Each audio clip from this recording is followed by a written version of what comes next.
26 अगस्त 2010 पाकिस्तान और इंग्लैंड के दरमियान एक टेस्ट मैच चल रहा था और इसी टेस्ट मैच में एक ऐसी मूवमेंट होती है जिसने पूरे क्रिकेटिंग वर्ल्ड को एक दफ़ा हिला कर रख दिया। No ball is the call, but that was a short ball. How far was that? Wow. Aamir तीसरे ओवर के लिए बॉलिंग करने आता है और बॉल करते हुए स्टेप आउट कर जाता है, लेकिन ये नो बॉल गलती से हुई तो किसी एंगल से नहीं लगती थी। Oh, it's a big no ball. कुछ टाइम के बाद मोहम्मद आसिफ भी कुछ ऐसे ही नो बॉल करवा देता है, लेकिन कौन जानता था कि ये आम सी नो बॉल्स एक दफ़ा क्रिकेट को हिला कर रख देंगी और इन 3 नो बॉल्स की गूंज पाकिस्तान टीम अगली एक दिहाई तक सुनेगी।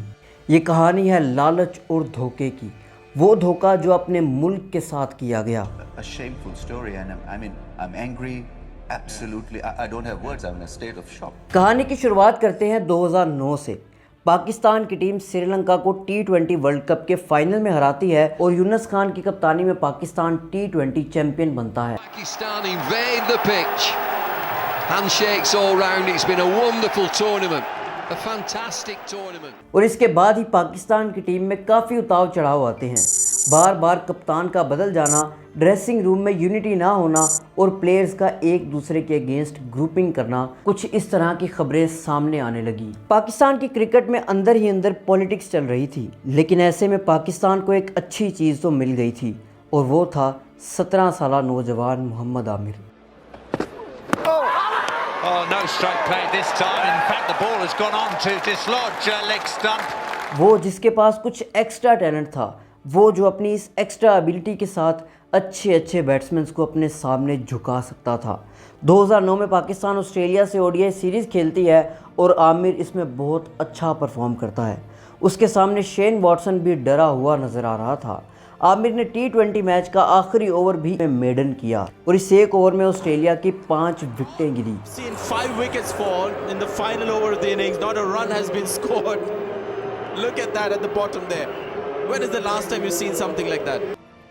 इस सीरीज में पाकिस्तान के लिए सिर्फ मोहम्मद आमिर ही अच्छा साबित हो रहा था। पाकिस्तान ये ओडीआई सीरीज 3-2 से हार गया, लेकिन टेस्ट क्रिकेट में तो पाकिस्तान के हालात और भी ज़्यादा ख़राब थे। इस ऑस्ट्रेलियन साइड से पाकिस्तान टीम 3 टेस्ट मैचेस की सीरीज़ में वाइट वॉश हुई।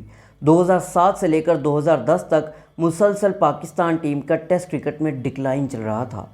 2010 में शाहिद अफरीदी को पाकिस्तान का टेस्ट कैप्टन बना दिया जाता है। हैरानगी की बात तो ये थी कि शाहिद अफरीदी ने 2006 में ही टेस्ट क्रिकेट छोड़ दी थी और अब जब वो टेस्ट क्रिकेट में वापस आए 4 साल बाद तो डायरेक्ट कैप्टन बन गए। इससे पहले शाहिद अफरीदी रिटायर थे, लेकिन अब अफरीदी ने अपना टेस्ट कमबैक भी करना था और टेस्ट साइड की कप्तानी भी। अब पाकिस्तान ने ऑस्ट्रेलिया के साथ इंग्लैंड में एक न्यूट्रल वेन्यू पर टेस्ट मैचेस खेलने थे और उसके बाद पाकिस्तान ने इंग्लैंड को इंग्लैंड में फेस करना था। पाकिस्तान और ऑस्ट्रेलिया के दरमियान ये test match neutral venue England के ग्राउंड लॉर्ड्स पर खेला जाना था। Good delivery. That's the message. Shahid Afridi के लिए ये उनका कमबैक टेस्ट मैच था, लेकिन इस टेस्ट मैच में होता क्या है? Catch it is the call. Johnson is in business. Afridi is out of business. पहली इनिंग में अफरीदी 31 रन करते हैं और दूसरी इनिंग में सिर्फ 2। पाकिस्तान टीम ऑस्ट्रेलिया से 150 रन से मैच हार जाती है, लेकिन मसला सिर्फ यही नहीं था, बल्कि इससे भी बड़ा मसला बना इस मैच के बाद। शाहिद अफरीदी जो 4 साल की रिटायरमेंट के बाद टेस्ट क्रिकेट में लौटे थे, उन्होंने एक दफ़ा दोबारा रिटायरमेंट का ऐलान कर दिया। वो कहते हैं कि मेंटली मुझे फॉर्मेट सूट नहीं करता। पाकिस्तान को ये टेस्ट कैप्टन सिर्फ एक मैच के लिए मिला था और एक बार दोबारा पाकिस्तान की टीम तनहा हो गई। अफरीदी की अचानक रिटायरमेंट के बाद कप्तानी के लिए पाकिस्तान को बेहतरीन उम्मीदवार सलमान बट नजर आया। Salman Butt, the man on this occasion. Salman but की परफॉर्मेंस उस टाइम टीम में काफ़ी नोटिसेबल थी, तो उसका कप्तान बनना समझ भी आता था। लेकिन सब कुछ तब बदला जब सलमान बट की कप्तानी में पाकिस्तान ने टेस्ट मैच भी जीत लिया। Win for Pakistan. They richly deserve this. The fans can relax. The team can relax. Salman but ने दूसरे टेस्ट मैच में फर्स्ट टाइम कप्तानी की और पाकिस्तान 15 साल बाद ऑस्ट्रेलिया से कोई टेस्ट मैच जीता। आसिफ और आमिर की बॉलिंग पार्टनरशिप इस मैच में लाजवाब रही। एक साइड से आमिर आता तो एक साइड से आसिफ अपनी घूमती गेंदों के साथ। Oh, gotta be close and let's now gone. What a bonus before tea. Mohammad Asif के बारे में मशहूर था कि पीता वो है और झूमती उसके हाथ से निकली बॉल है। ये दो वो बॉलर्स थे जिनकी तारीफ पाकिस्तान के लेजेंड्स भी कर रहे थे। आसिफ जैसा पाकिस्तान की हिस्ट्री में नहीं आया बॉलर। हम बॉलर थे एवी, ये बॉलर की मिराज थी। और मैं सामने दुनिया की तारीख के सबसे best fast bowler, left arm fast bowler बैठे हुए हैं। इनके सामने कहता हूं कि इनको भी मैंने देखा था 19 साल की उम्र में, उसको भी देखा था। वो उनका जो टैलेंट था, मैंने किसी का उस उम्र में उतना टैलेंट नहीं देखा। ऐसा लगने लगा था कि वसीम वकार के बाद पाकिस्तान को नया बॉलिंग पेयर मिल गया है। आमिर ने 7 तो आसिफ ने इस मैच में 5 विकेट्स ली। पाकिस्तान जीत गया और अपने अगले स्टेप की तरफ बढ़ा, जो था इंग्लैंड के अगेंस्ट टेस्ट सीरीज। ऑस्ट्रेलिया से लास्ट मैच जीत कर आ रही पाकिस्तान टीम कॉन्फिडेंट थी। पहला टेस्ट मैच स्टार्ट होता है ट्रेंट ब्रिज नॉटिंघम में। इंग्लैंड 354 पर ऑल आउट होता है। आमिर और आसिफ 6 विकेट्स निकालते हैं, लेकिन पाकिस्तान की बैटिंग बुरी तरह कोलैप्स करती है। पहली इनिंग में 182 रन्स और दूसरी इनिंग में सिर्फ 80 रन्स पर पूरी टीम ऑल आउट हो जाती है और पाकिस्तान ये टेस्ट मैच हार जाता है। मोहम्मद आमिर और मोहम्मद आसिफ की बॉलिंग इस मैच में भी एक्सेप्शनल थी, लेकिन उन्हें बैट्समैन की सपोर्ट नहीं मिल पाई। सेकंड टेस्ट मैच था बर्मिंघम में। पाकिस्तान की बैटिंग एक बार दोबारा इस टेस्ट मैच में रेत की दीवार साबित होती है, लेकिन Salman but loan warrior Pakistan के लिए 92 रन्स बनाते हैं, लेकिन यहाँ सलमान बट का साथ देने वाला कोई नहीं था। Zulkarnain's first ball in Test cricket. Oh, it's a beauty. Is it out? Yes, it is. It's our first ball in Test match cricket. उस वक़्त मोहम्मद आमिर, मोहम्मद आसिफ और सलमान बट पाकिस्तान टीम के मेन 3 पिलर्स माने जाने लगे। तीसरा टेस्ट मैच होता है ओवल में। इंग्लैंड टीम बैटिंग करने आई तो आमिर ने 20 रन देकर 3 विकेटें ली। आसिफ और सईद अजमल ने 2-2। पाकिस्तान की टीम पहले 2 मैच हारने के बाद इस टेस्ट मैच में अच्छे रिदम में नजर आई। पाकिस्तान की फर्स्ट इनिंग में बैटिंग शानदार थी। उन्होंने 308 रन्स किए और फिर सेकंड इनिंग में मोहम्मद आमिर ने 5 विकेट्स लेकर इंग्लैंड के लिए सारे रास्ते बंद कर दिए। Well played, Pakistan. Umar Akmal just knocks the ball into the leg side. It'll just be a single. They've done the job, they've done the business, they've come back. Pakistan 4 wicket से match जीत जाता है, लेकिन अगला Lord's में होने वाला 4th test match किसी और चीज़ का ही इंतज़ार कर रहा था। मैच स्टार्ट होता है। पाकिस्तान टॉस जीतता है और इंग्लैंड को बैटिंग के लिए बुलाता है। कप्तान सलमान बट तीसरे ओवर के लिए बॉल मोहम्मद आमिर के हाथ में देते हैं और ओवर के तीसरे बॉल पर आमिर स्टेप आउट करते हैं और 9 बॉल करवा जाते हैं। Oh, it's a big no ball. लेकिन 18 साल आमिर की ये 9 बॉल एक दफ़ा कमेंटेटर्स को भी शॉक में डाल देती है। आमिर का पैर लाइन से काफ़ी आगे था। उस मैच के अंपायर ने भी कहा कि पहले तो मुझे ऐसा लगा कि मोहम्मद आमिर ने बैट्समैन को डराने के लिए स्टेप आउट किया है। इसके बाद 10वें ओवर की लास्ट बॉल आसिफ भी 9 बॉल करवाता है। Steps on the front line and looks as if he wants a bit of sawdust. It might be quite... लेकिन आसिफ की 9 बॉल ने किसी को भी शक में नहीं डाला। मोहम्मद आसिफ की 9 बॉल ऐसे ही थी जैसे वाकई में वो गलती से 9 बॉल करवा बैठा है। अब इसके बाद आमिर एक और 9 बॉल करता है। No ball is the call, but that was a short ball.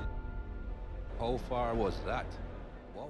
और इस बार भी उसका पैर लाइन से काफ़ी आगे था। इन 2 नो बॉल्स को अगर साइड पर रखा जाए तो उस दिन आमिर ने अपने कैरियर की एक और ब्रिलियंट परफॉर्मेंस दी That थी। is a cracking delivery. They say he's like Wasim Akram, and this was like Wasim Akram. England जैसी मजबूत टीम के 102 रन पर ही 7 आउट थे और ये आमिर की कमाल बॉलिंग की बदौलत ही हुआ था। आमिर ने इस इनिंग में 7 विकेट्स निकाली थी, लेकिन इंग्लैंड ने भी उस दिन एक रिकॉर्ड सेट किया था। जब इंग्लैंड के 102 रन पर 7 आउट थे तो वहाँ से इंग्लिश टीम 434 रन पर अपनी अगली विकेट देती है। स्टुअर्ट ब्रॉड 169 रन की बारी खेलते हैं और जोनाथन ट्रॉट 184 रन करते हैं। 9th विकेट पर 332 रन की ये पार्टनरशिप हाईएस्ट पार्टनरशिप बन जाती है और ये दोनों English batsman world record set कर देते हैं। पाकिस्तान टीम इस टारगेट को चेज करते हुए सिर्फ 74 रन बनाती है और फॉलो ऑन होते हुए दोबारा पाकिस्तान टीम 147 रन पर ऑल आउट हो जाती है।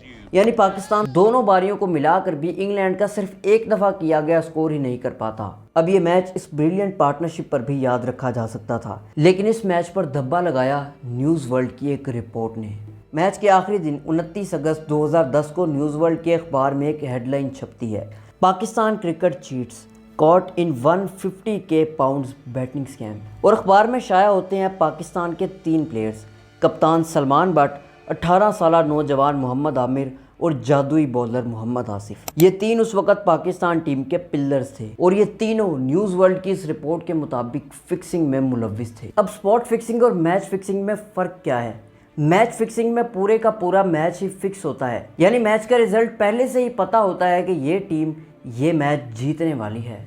लेकिन स्पॉट फिक्सिंग में सिर्फ कुछ स्पॉट्स यानी कुछ मोमेंट्स को फिक्स किया जाता है और फिर उन पर बेट लगाई जाती है। अब नो बॉल फिक्स करना ये सबसे ज़्यादा इजी है, क्योंकि बॉलर कभी भी अपनी मर्जी से स्टेप आउट करके नो बॉल कर सकता है, लेकिन एग्जैक्ट छक्का, चौका, कैच ड्रॉप या विकेट को प्रेडिक्ट करना बहुत ज़्यादा मुश्किल है। ये 1 in 100 मोमेंट होता है और इसीलिए नो बॉल को फिक्स करके इस पे बेट लगाई जाती है। इस केस में भी आमिर और आसिफ की इस मैच में 3 नो बॉल्स फिक्स की गई थी और इसके पीछे इस कहानी का एक और किरदार था, मज़हर मजीद। मज़हर मजीद एक इंग्लैंड बेस्ड बुकी था जो पैसे लेकर मैच फिक्स करता था और वही हमारी स्टोरी में एक और बंदे की एंट्री होती है और वो है मज़हर महमूद। अब इन दोनों के फर्स्ट नेम एक ही जैसे हैं तो थोड़ा कन्फ्यूजन तो होगा। मज़हर महमूद न्यूज़ वर्ल्ड जो इंग्लैंड का एक न्यूज़पेपर था उसका जर्नलिस्ट था और वो इससे पहले भी काफ़ी हाई प्रोफाइल स्टिंग ऑपरेशंस कर चुका था। अब न्यूज़ वर्ल्ड की टीम और मज़हर महमूद क्रिकेट में होने वाली स्पॉट फिक्सिंग का स्टिंग ऑपरेशन शुरू करते हैं। ये रिपोर्टर मज़हर मजीद से मिलता है और अपने आप को एक इंडियन बिजनेसमैन शो करवाता है जिसको सट्टेबाजी का काफ़ी शौक है। इनकी पहली मीटिंग एक गाड़ी में होती है और वहाँ सीक्रेटली कैमरा छुपा दिया जाता है। इस मीटिंग को रिकॉर्ड करने के लिए रिपोर्टर वहाँ मज़हर मजीद को 10,000 पाउंड देता है। Protect his identity. At one point, he hands over £10,000. This, the prosecution claims, for specific information about the Oval Test match. और फिर अगली मीटिंग होटल रूम में होती है। मज़हर मजीद वहाँ ये बताता है कि नो बॉल फिक्स करना सबसे इजी है। No balls are the easiest, and then the most clearest. Then there's no risk, there's no signal, and they definitely happen. There's no signal, nothing. बगैर किसी सिग्नल के नो बॉल की जा सकती है और फिर वो रिपोर्टर को लिखवाता है कि आमिर और आसिफ कब नो बॉल करेंगे। The first ball of the third over. Asif and Amir are going to be bowling. That is going to be Amir. Amir's going to be bowled the first over. हैरानकुन तौर पर इनकी ये deal 150,000 pounds पर तय पाती है। आज से 15 साल पहले ये 5 करोड़ 46 लाख पाकिस्तानी रुपए बनते हैं। न्यूज़ वर्ल्ड ये सब कुछ रिकॉर्ड कर चुका था। ये रिपोर्टर बाकी के 1,40,000 पाउंड मज़हर मजीद को देता है और इन नोटों पर निशान लगे हुए थे ताकि बाद में इन्हीं नोटों की पहचान की जा सके।